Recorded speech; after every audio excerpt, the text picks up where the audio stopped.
Hi friend, स्वागत आहे सर्वांचे होमस्टाईल कुकिंग आमच्या यूट्यूब चॅनलमध्ये. बरेच दिवस झाले व्हिडिओ आपल्याला टाकता आले नाहीत, कारण व्हिडिओ बनवायला वेळच नव्हता. कारण काही पर्सनल रिझन्स होते, ते एक दिवस नक्की तुमच्याबरोबर शेअर करेन मी. तर आज याच्या पुढे आपले जे व्हिडिओज आहेत ते कंटिन्यू असतील. तर व्हिडिओ जे आहे तो आपला शेवटपर्यंत बघा आणि आवडला तर नक्कीच लाईक, शेअर आणि कमेंट करायला विसरू नका. तर व्हिडिओला सुरुवात करूयात. त्याच्यासाठी आज आपण इथं कोरट्याची चटणी बनवणार आहोत. कोरट्यांना तुमच्या इथं काय म्हटलं जातं ते नक्की कमेंट करून मला इथं कळवा. इथं 1 वाटी कोरटे मी घेतलेले आहेत आणि ते छान खमंग असे गॅस अगदी बारीक करून आपल्याला भाजून घ्यायचे आहेत. आता कोरटे भाजले केलेत की नाही हे असं आपल्याला कसं कळणार, तर ज्यावेळेला आपण गरम तेलामध्ये मोहरी टाकलो की मोहरी अशी तडतडते, म्हणजे आवाज जो येतो त्याचा, तसा ज्यावेळेला या कोरट्यांचा आवाज यायला सुरुवात होईल त्यावेळेला आपल्याला लक्षात येईल की हे कोरटे छान भाजले जात आहेत.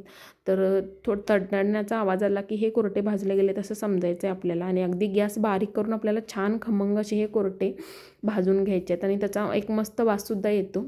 तर इथं बघू शकताय आपले कोरटे जे आहेत ते छान असे भाजले गेलेले आहेत. ते एका प्लेटमध्ये आपण काढून घेऊयात. आता याच कढईमध्ये मी एक अर्धा वाटी सुकं खोबरं किसून घेतलेलं आहे. म्हणजे 1 वाटी जर का कोरटे असतील तर अर्धा वाटी सुकं खोबरं बास आहे याला.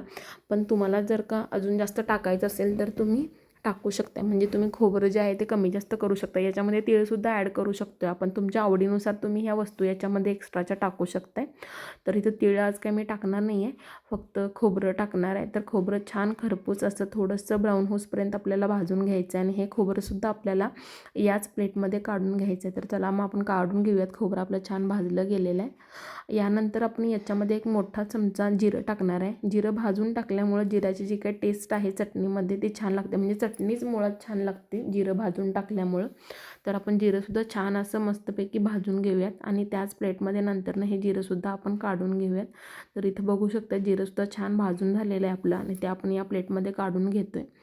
तर हे जे सर्व साहित्य आहे ते छानपैकी आपल्याला मिक्स करून घ्यायचं आहे आणि थोडंसं पसरवून आपण यांना ठेवूयात, जेणेकरून हे जे मिश्रण आहे ते लवकरात लवकर थंड होईल.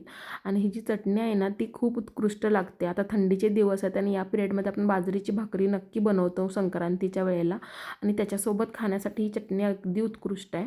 तर इथं एका मिक्सरच्या भांड्यामध्ये थंड झालेले मिश्रण मी काढून घेतलेलं आहे. त्याच्यामध्ये आपण एक मोठा गड्डा लसूण म्हणजे एक 15 ते 16 पाकळ्या लसूण इथे मी घेतलेला आहे. त्याच पद्धतीनं 4 लाल सुक्या हिरव्या मिरच्या घेतलेल्या आहेत. तुम्ही हिरवी मिरच्या म्हणजे हिरव्या नाही लाल मिरच्या, तर या मिरच्यांच्या ऐवजी तुम्ही मिरची पूड टाकला तरी काय हरकत नाही आहे. आणि तुम्हाला जसं तिखट आवडतं त्या पद्धतीनं तुम्ही मिरची कमी जास्तसुद्धा करू शकताय.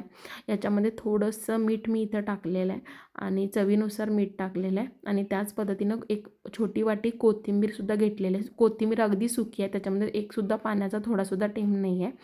तर कोथिंबीर टाकल्यामुळे चटणीची टेस्ट खूप छान येते. आणि आपण मिक्सरला ही चटणी आता वाटून घेणार आहोत.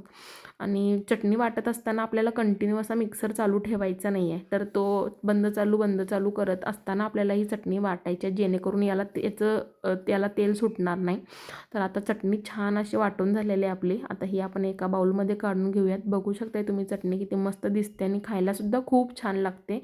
चला तर मग लवकरात लवकर शेअर करा आणि कमेंट करून मला कळवा. धन्यवाद.